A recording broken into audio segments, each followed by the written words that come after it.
दोस्तों आज हम एक्सप्लेन करने वाले हैं द गोट मूवी को, जिसमें थलपति विजय लीड रोल में है। अब आप वीडियो को भी लाइक कर दीजिए। हम चलिए कहानी शुरू करते हैं। तो मूवी शुरू होती है केन्या के किसी रेगिस्तानी इलाके से, जहां से कुछ देशद्रोही साइंटिस्ट यूरेनियम लेकर जा रहे थे। अगले सीन में हम गांधी को देखते हैं, जो स्पेशल टेररिस्ट स्क्वाड यानी सैट्स का ऑफिसर है। गांधी भेष बदल कर वहाँ आया था, मगर उन देशद्रोही साइंटिस्ट के हेड मैनन ने उसे पहचान लिया। यहाँ गांधी को इस बात का अंदाजा नहीं था कि उसे यूरेनियम और मैनन एक साथ मिल जाएंगे। मैनन वही आदमी है जिसने यूरेनियम को चुराया था। अब गांधी अपने फाइट मोड में आ जाता है और इन लोगों को पीटना शुरू करता है। जिस ट्रेन से वो साइंटिस्ट जा रहे थे उसमें काफी सारे लोग थे, मगर गांधी सबको अकेला ही मजा चखा रहा था। इधर हमें पता लगता है कि ट्रेन में गांधी के साथ 2-4 और ऑफिसर भी चढ़े हैं। फिर अचानक ट्रेन की एक बोगी में आग लग गई, जिस कारण एक धमाका हुआ और उसमें मैनन मारा गया। हालांकि गांधी ने यूरेनियम को अपने कब्जे में ले लिया था। इसके बाद हम देखते हैं कि ऑफिसर कल्याण मैनन की मौत की पुष्टि करते हुए कुछ रिपोर्ट सबमिट करते हैं। कल्याण, गांधी, सुनील और अजय ये चारों सेट्स के ऑफिसर होने के साथ साथ एक दूसरे के काफी अच्छे दोस्त भी थे। इन चारों के बॉस का नाम था नाजिर। मिशन सक्सेसफुल होने के बाद ये लोग नाजिर को इसके बारे में बताकर इंडिया लौट आते हैं और अपने देश आने के बाद चारों ऑफिसर जमकर पार्टी करते हैं, जिसमें ये लोग खूब शराब भी पीते हैं। पार्टी के बाद गांधी देर रात नशे की हालत में अपने घर पहुंचता है। अब क्योंकि ये लोग एक खुफिया एजेंसी के लिए काम करते थे, इसलिए इनके परिवार वालों को इनके काम के बारे में कोई जानकारी नहीं होती। गांधी की बीवी अनु को कई बार शक भी होता है कि उसका किसी और लड़की के साथ चक्कर चल रहा है, और ऐसा इसलिए क्योंकि जब कभी गांधी कॉल पर होता और अनु उसके पास जाती तो वो उसे देखकर कॉल कट कर देता था। जब भी उसे ऑफिस से कॉल आता वो घर के बाहर जाकर ही कॉल अटेंड करता। यहाँ तक कि उसके आने जाने का भी कोई फिक्स शेड्यूल नहीं था। गांधी ने अपने घर बता रखा था कि वो किसी टूर्स एंड ट्रेवल कंपनी में जॉब करता है, लेकिन एक दिन वो सारी रात घर से गायब रहा, जिसके बाद अनु उस पर बहुत भड़क जाती है। गांधी उसे मनाने के लिए कह देता है कि मैं हमारा सेकंड हनीमून प्लान कर रहा था और इसी सिलसिले में मैं थाईलैंड गया था। और दोस्तों असल में बात तो ये है कि गांधी का अगला मिशन थाईलैंड में ही होने वाला है। मिशन के तहत उसे थाईलैंड के किसी क्लब में कुछ कोर्स वगैरह निकालने हैं। फिर जब कल्याण और सुनील को ये बात मालूम पड़ी तो उन्होंने गांधी को सलाह दी कि वो अपनी फैमिली को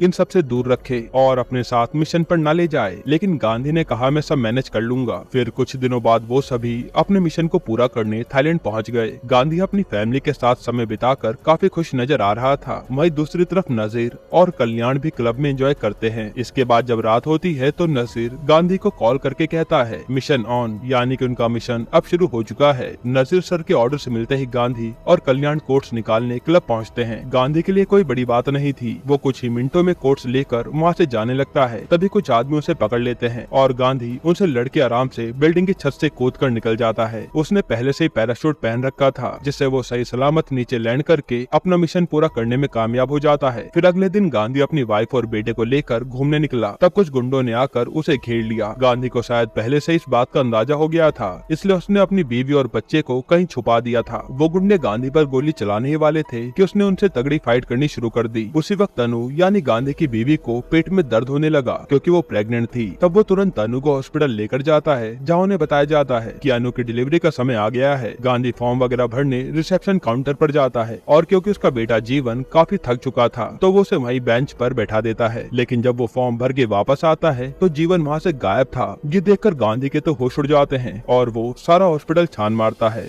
पर जीवन उसे कहीं नहीं मिलता। इसके बाद वो पुलिस का सहारा लेता है, जो सबसे पहले हॉस्पिटल की सीसीटीवी फुटेज चेक करती है और सीसीटीवी से उन्हें पता लगता है कि उसे तो कोई अनजान औरत अपने साथ ले गई। गांधी तुरंत पुलिस के साथ स्पॉट पर पहुँचता है। इसके बाद पुलिस को पास ही में हुए एक एक्सीडेंट की जानकारी देने का कॉल आता है और असल में ये एक्सीडेंट उसी वैन का हुआ था जिसमें वो औरत जीवन को ले गई थी। तब गांधी तुरंत पुलिस के साथ स्पॉट पर पहुंचता है और उसे वहां 2 लोगों की लाशें नजर आती हैं जो पूरी तरह जल गई थी। उन लाशों में से एक लाश एक छोटे बच्चे की थी और गांधी बच्चे के पास पड़े खिलौने को देखकर समझ जाता है कि वो लाश उसके 5 साल के बेटे जीवन की है। गांधी का यहाँ रो रो कर बुरा हाल हो जाता है। उसे नहीं पता कि वो अनु को क्या जवाब देगा। इधर अनु ने अभी अभी एक बेटे को जन्म दिया है और गांधी जब उसे ये बात बताता है तो वो भी अपने आप को संभाल नहीं पाती। यहाँ गांधी के परिवार में एक तरफ बेटी होने की खुशी थी तो वहीं दूसरी तरफ बेटे को खोने का गम। इसके बाद कहानी 16 साल आगे बढ़ जाती है और इन 16 सालों में गांधी की जिंदगी पूरी तरह बदल चुकी है।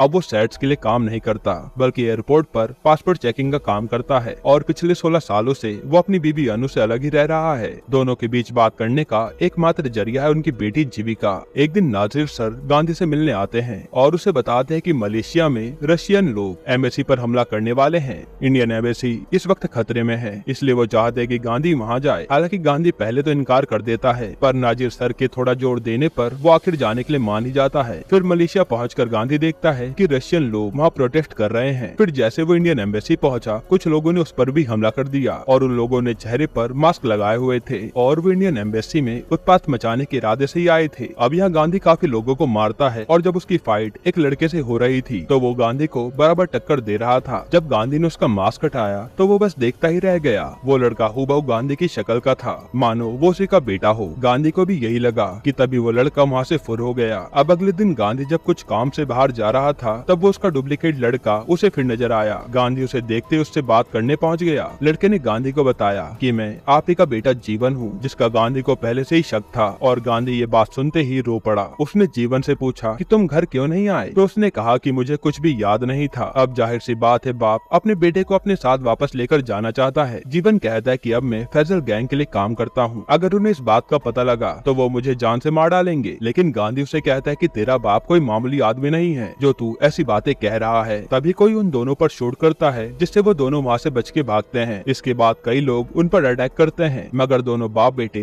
जैसे तैसे उन लोगों को चकमा देकर निकल जाते हैं। फिर गांधी जीवन को सही सलामत अपने साथ इंडिया ले आता है और इंडिया पहुंचते गांधी ने जीवन को सबसे पहले उसकी मां अनु से मिलाया। तब जीवन को देख अनु की खुशी का तो कोई ठिकाना ही नहीं था और जीवन के आने से उसके माँ बाप के बीच की सारी दूरियां भी खत्म हो गई। यहाँ जीवन भी अपने परिवार को पाकर बेहद खुश था। इतना ही नहीं, कुछ ही दिनों में वो सुनील की बेटी श्रीनिधि के साथ भी रिलेशनशिप में आ गया। इसके बाद इन सब की लाइफ काफी अच्छी चल रही थी। फिर कुछ दिनों में वापस गांधी को नजीर सर का कॉल आता है। असल में उन्हें कुछ बातें पता चली हैं जो वो गांधी से मिलकर उनके साथ शेयर करना चाहते हैं। इसी के चलते वो उनसे मिलने के लिए एयरपोर्ट निकल जाते हैं, पर रास्ते में कोई बंदा हेलमेट पहने उनकी कार को फॉलो करने लगता है। चलती बाइक से वो नजीर सर की कार में बॉम्ब इम्प्लांट कर देता है। हालांकि ब्लास्ट के बावजूद नजीर सर बच जाते हैं, लेकिन उस आदमी ने अभी भी नजीर सर का पीछा करना नहीं छोड़ा। जब वो भागते हुए मेट्रो में गए तो वो वहाँ भी उनके पीछे आ गया। तभी हम देखते हैं कि गांधी भी मेट्रो में आ चुका है और उस आदमी के साथ फाइट करने लगता है। लेकिन वो आदमी तो गांधी को भी टक्कर देने में लगा था और अंत में वो नाजिर सर की जान लेके वहाँ से भाग जाता है। और हेलमेट पहने होने के कारण गांधी को उसके बारे में कुछ भी पता नहीं चलता। फिर हमें दिखाते हैं कि वो हेलमेट वाला आदमी कोई और नहीं बल्कि गांधी का बेटा जीवन है। इसके बाद वहाँ से निकलकर जीवन अपने डैड को कॉल करता है। अब आप सोच रहे होंगे जीवन के डैड यानी गांधी, मगर नहीं, वो कॉल करता है मेनन को। तो आखिर जीवन मेनन के लिए ये सब क्यों कर रहा है, ये जानने के लिए हमें जाना होगा फ्लैशबैक में। आपको याद होगा फिल्म की शुरुआत में जब सेट्स के ऑफिसर केन्या वाले मिशन पर गए थे, उसमें हमने देखा था कि मेनन मारा गया है, लेकिन वो असल में जिंदा बच गया था। पर उस हादसे में उसकी पूरी फैमिली मारी जाती है, जिसमें उसका बेटा संजय भी था और वो उसी से सबसे ज्यादा प्यार करता था। उसी दिन से मेनन ने ठान लिया था कि वो गांधी से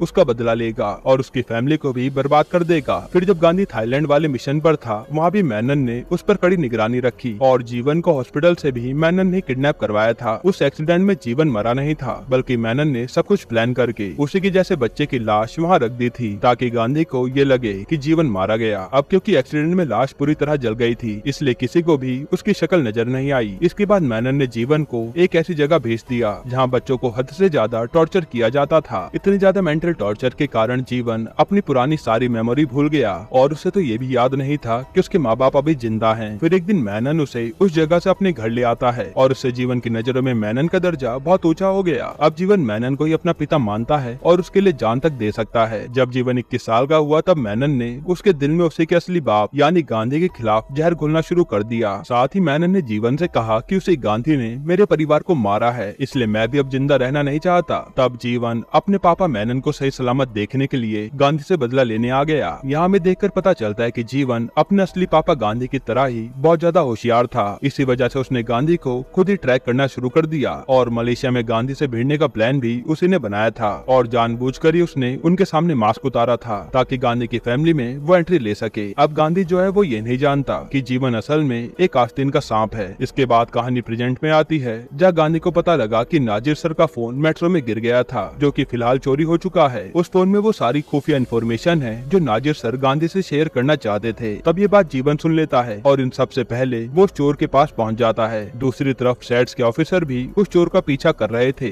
फिर अजय ने देखा कि जीवन चोर के पीछे लगा है तो वो उससे फाइट करने लगा और जीवन के हाथों मारा गया। जीवन अजय का खून करके वहाँ से फरार हो गया। हालांकि अब इन सब हादसों के चलते गांधी को भी कहीं न कहीं शक हो गया था कि इन सब में जरूर किसी अंदर वाले का हाथ है। और जब से जीवन उनके के घर आया था तभी से ये घटनाएं घटनी शुरू हुई थी। वो सोचता है कि शायद इसके पीछे फैजल गैंग का हाथ है, क्योंकि जीवन ने कहा था कि वो उसे छोड़ेंगे नहीं। अब कुछ दिन ऐसा ही चलता है और फिर एक दिन मलेशिया के एक शिप यार्ड से 10 लोगों को पुलिस गिरफ्तार करती है। ये लोग फैजल गैंग के मेंबर्स थे। यहाँ जीवन को पता चलता है कि उन 10 लोगों में से एक मेनन भी है और जीवन सोचता है कि कैसे भी करके उन 10 लोगों को छुड़वाना होगा, क्योंकि गांधी मेनन को अच्छे से जानता है। तब जीवन के दिमाग में खुराफाती आइडिया आता है और वो श्रीनिधि को अपने कब्जे में लेकर, जो कि उसकी गर्लफ्रेंड थी और साथ ही साथ सेट्स के ऑफिसर सुनील की बेटी भी थी, तब उसने सुनील को श्रीनिधि की किडनैप वाली वीडियो भेजकर कहा कि उन 10 लोगों को छोड़ दो, वरना मैं तुम्हारी बेटी को जान से मार डालूंगा। यहाँ गांधी सुनील को काफी समझाने की कोशिश करता है कि ये सब उनकी चाल है, पर आखिरकार उन्हें श्रीनिधि के खातिर उन 10 लोगों को छोड़ना पड़ता है, जिसके बाद वो लोग तुरंत श्रीनिधि की लोकेशन पर पहुंच जाते हैं। हालांकि यहाँ काफी देर ढूंढने के बाद कल्याण को श्रीनिधि एक पार्क में पड़ी मिलती है और उसकी सांसें अभी भी चल रही थी। तब यहाँ कल्याण तुरंत श्रीनिधि को जान से मार डालता है और इस बात का खुलासा होता है कि कल्याण भी मेनन के साथ मिला हुआ है। मेनन के हर प्लानिंग में कल्याण और जीवन दोनों शामिल थे। कल्याण ही था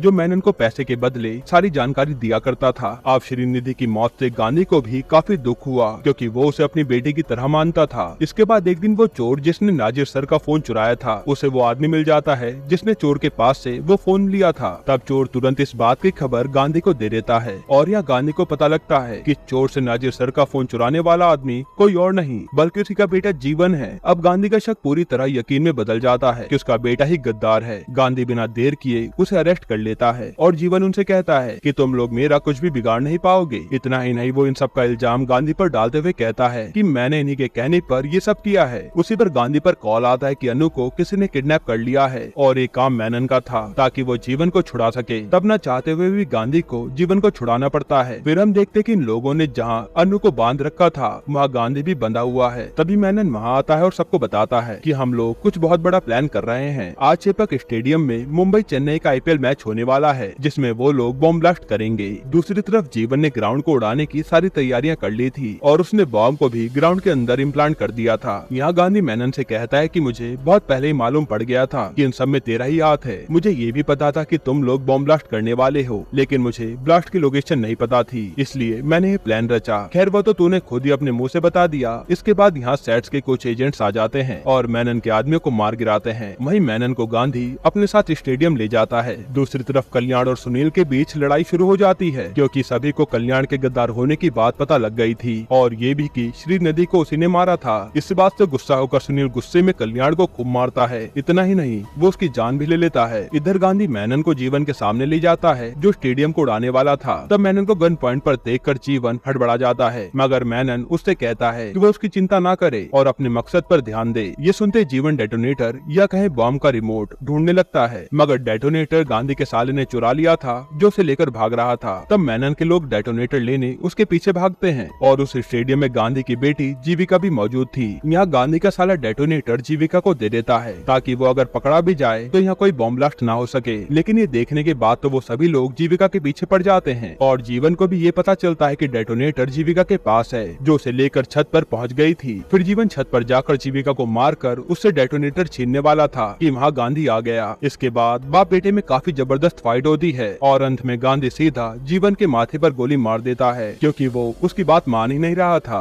और इसी के साथ ये फिल्म यही खत्म होती है, जहाँ गांधी ने अपने बेटे को ही मारकर इस स्टेडियम को उड़ने से बचाया था। हालांकि कहानी में एक ट्विस्ट अभी बाकी है। पोस्ट क्रेडिट सीन में हमें ये बताया जाता है कि जीवन दरअसल असली नहीं था बल्कि एक क्लोन था जिसे मेनन ने प्लान किया था और मेनन ने जीवन के DNA की मदद से ऐसे कई सारे क्लोन बना लिए हैं। इसी के साथ ये मूवी यहीं पर खत्म होती है। दोस्तों पोस्ट क्रेडिट सीन को देखकर समझ आ रहा है कि मेकर्स इसका पार्ट 2 लाना चाहते हैं। अब आप कमेंट में बताइए कि आप इसके पार्ट 2 के लिए एक्साइटेड हैं या नहीं, और इसके अलावा आप कौन सी मूवी या वेब सीरीज का एक्सप्लेनेशन चाहते हैं हमें कमेंट में बताइएगा। बाकी अगर आपको थलपति विजय के स्टारडम पर एक बेहतरीन वीडियो देखनी है तो आप ये वीडियो देख लीजिए।